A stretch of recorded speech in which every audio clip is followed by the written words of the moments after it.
fiz uma pesquisa rápida aqui, na Agência Brasil, com dados do dia 5 de março de 2021.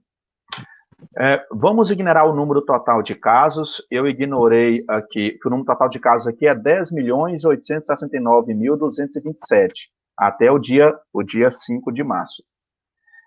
Em acompanhamento, 935.047. Recuperados, 9.671.410. E mortos, 262.770.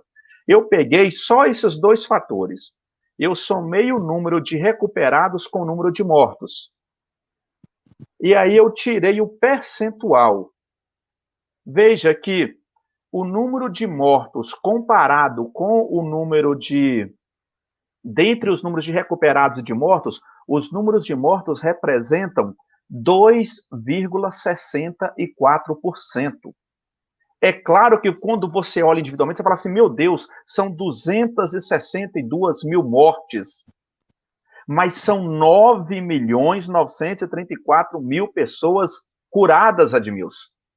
Então, quando você junta isso entre curados e mortes, você tem um percentual de 100%, apenas 2,64%. Dá para dizer, meu queridíssimo Matheus, que esse vírus ele está num patamar que permita dizer que ele tem um alto grau de letalidade? Eu tenho certeza que não. Eu acho que é o que a gente conversava antes, né? É a utilização mesmo do medo para, de alguma forma, trancar as pessoas em casa. Esse percentual é muito baixo. Então, se a gente aprofundar também nas buscas, a gente vai perceber que esse percentual, principalmente do Brasil, não está lá no topo, como eles gostam de bater na tecla todos os dias, né? Então, a gente está numa realidade muito diferente de outros países que estão em situação ainda pior. E eu acrescento ainda, sobre o que vocês mencionavam aí, em relação à atividade física, essas atividades que são necessidade de fato, eu penso também que na questão própria da imunidade, não é a minha área também, mas imagine a pessoa ficar, sei lá, 30, 60, 90 dias dentro de casa, sem contato com poeira, sem contato com a poluição que a gente já tem contato, né? E em algum momento a pessoa sai por necessidade, o seu corpo já não vai reagir da mesma forma. Então, se por algum acaso ela é acometida, seja pelo próprio coronavírus ou pela outra doença, com certeza o estado dela vai ser mais grave, porque seu organismo não está mais preparado imunologicamente para essa realidade que ela vai encontrar lá fora. Então, assim, esse fechamento de tudo é um embaraço, digamos assim, que aumenta mais ainda o risco daquelas pessoas. Então, durante os primeiros 3, 4 meses da pandemia, o ano passado, eu fiquei praticamente preso num apartamento em Salvador, porque aqui na Bahia, até o transporte público intermunicipal parou tudo. E a preocupação nossa era essa. Imagine qualquer pessoa, inclusive eu que sou jovem, sair está mais suscetível ainda nessa realidade, né? E assim, você falando, hein, Matheus, eu lembro de uma questão que isso até facilita eles colocarem que agora o vírus está mais agressivo e está atacando os jovens tanto quanto os idosos. Então, assim, essa questão da imunidade, se está todo mundo com ela fraca, o vírus vai atacar com certeza de forma mais grave. Uma curiosidade com relação a essa taxa de letalidade que o Alex trouxe para a gente e o Amadeus comentou, é algo também que precisa só um pouquinho de raciocínio.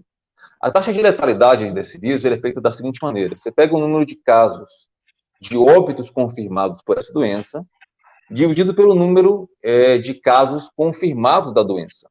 Ou seja, se a gente tem lá um número, sei lá, se a gente tem lá 100 milhões de casos confirmados, exemplo, né? E tem aí esses 200 e poucos mil mortes, exemplo, nós temos uma taxa de pouco mais de 2%. É um exemplo simples, você pega o número de mortes por casos confirmados. O detalhe que pouca gente para analisar é o seguinte: é fato comprovado que 80% da população que pega o coronavírus vive a fase assintomática, ou passa pela doença sem nenhuma gravidade maior. Muito possivelmente, essa pessoa que não teve sintomas ou teve muito leve, não foi ao hospital para fazer o teste. Ou seja, 80% das pessoas não serão positivadas. O número de casos confirmados, então, é muito maior do que o atual. Alex, qual foi o número que você apresentou para a gente aí? 10 milhões 600 e pouco, até fechei a tela aqui, mas 10 milhões 600. 10 milhões. Esse número, então, ele equivale ao número de pessoas que foram ao hospital e fizeram testes. Sim, o fato é que muitas e muitas pessoas tiveram a doença sem o número é muito maior. Muito maior. Ou seja, o número de mortos, ele é confirmado, beleza. Mas o denominador dessa equação, ele é muito superior. Então, a taxa de letalidade, ela é muito, muito menor do que 2,4% que o organismo trouxe. Um vírus você tem objetivamente o número de mortes, mas não tem objetivamente o número de infectados. Exatamente. E a OMS deu um spoiler desse dado, de maneira até mesmo sem pensar, no fim do ano passado, quando ela disse que eles estavam presumindo de que, até então, 10% da população mundial já havia sido contaminada pelo coronavírus. Ou seja, o mundo hoje tem quantos bilhões de habitantes? 7 bilhões? 9? 7 bilhões, né? 10% de 7 bilhões vai dar o quê? 700 milhões. Milhões, né? É o número que começa com 7. É por aí.